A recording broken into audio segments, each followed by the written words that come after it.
As you saw in the title, these next two episodes are called Friday Formula Marriage Edition. And I think I'm going to do about 6 episodes because 2023 was pretty tough for me personally. I've lost both of my parents to dementia and old age, but also realized how caregiving, a journey of devotion and sacrifice, often reshapes our lives in profound ways. And it's a path that's walked by many, including myself and my wife, as we cared for my parents over the last 5 years. And this journey, while filled with love and duty, can really subtly shift the dynamics of our most intimate relationships. And I wanted to take some time to delve into the art of rekindling the flame of intimacy after extended caregiving. As entrepreneurs, we're accustomed to managing businesses and tackling challenges head on. But when it comes to our personal lives, especially our marriages, the solutions aren't as clear cut. And if you know my wife, you know that I have a very hard time being a 5 in a scale of 1 to 10. I'm either all in or nothing at all. I just can't be a C student. And so one of the things you firstly have to acknowledge is the change. Just as business evolves, so does a relationship. And so you recognize that both you and your partner have grown and changed through a caregiving experience. This acknowledgement is the first step toward rebuilding that connection. And one thing I love about my wife is that she has no trouble telling me how she feels. She's very direct, and while I sometimes feel like I'm always the one doing all the apologizing, she's normally right.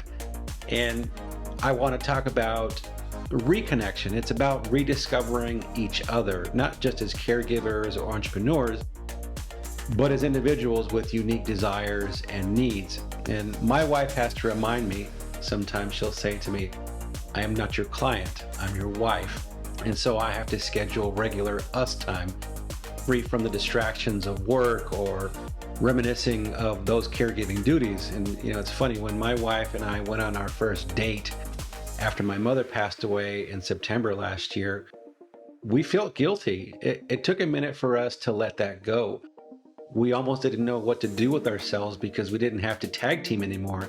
It was rare that we could be together for an event, holidays, birthdays, etc., just visiting my in-laws, because one of us had to stay home. We would have nursing assistants who would never show up or cancel at the last minute. So we stopped trusting in that process and just built that into our lives, that we were the ones that had to do the care.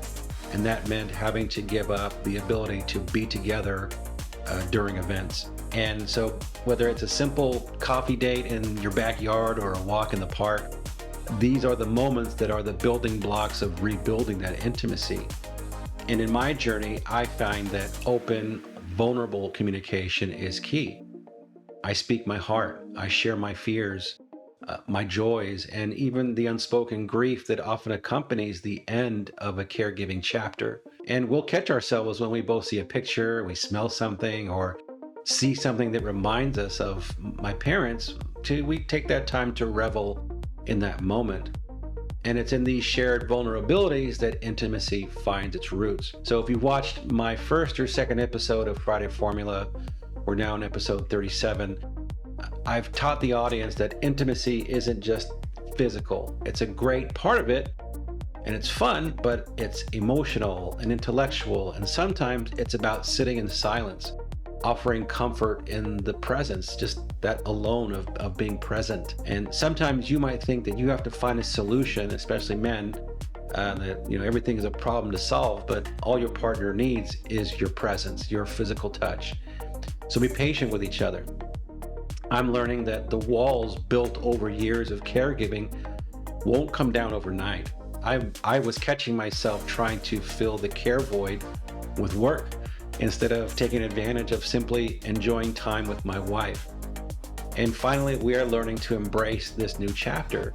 We've both weathered a storm and emerged stronger. It's time to celebrate that resilience, to find joy in each other once again.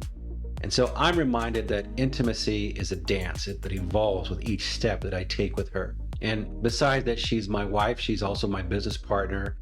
And I'm learning to involve her more with the things that we've planned in 2024, like Rise Ventura, some properties that we've identified to purchase while dealing with the commercial real estate market that's very choppy and bumpy, but it's full of opportunities. And as we launch our youngest child off to college in the fall, there's lots of great things that we get to do together as a husband and wife. So I invite you to embrace the art of rediscovery in your relationships. There's an intricate balance of business and personal life, which is why I created Friday Formula, to help give you those tools. So I hope that you'll let your most cherished relationships be more than just a support system. Let them be your source of inspiration, the wellspring of energy that drives you forward. These bonds, when nurtured and valued, become the foundations upon which both dreams and realities are built. The true wealth of an entrepreneur lies not just in the success of their ventures, but in the richness of their relationships. Cherish them, invest in them, and watch as they transform not just your life, but every venture upon which you embark. Listen, we have over 150 videos on our YouTube channel, and I encourage you to check out our playlist for Friday Formula, No Silver Bullet, and Profit or Pitfall. And I look forward to seeing you again on Friday Formula. Take care.